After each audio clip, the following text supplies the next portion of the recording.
गुलाब जइसन खिलल बारू तू भंवरा से मिलल बारू करत दिल के कतल बारू के कर मेहनत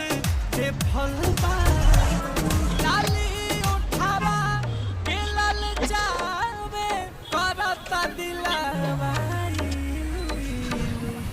हीरोइन हो हीरोइन गाना लगिएलू कहता नकिया नशा में जिएलू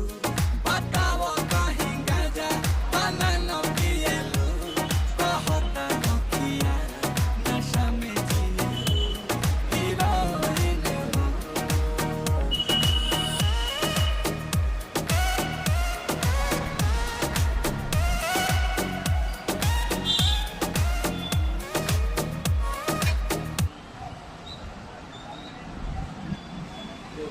के तरफ काम शुरू हुई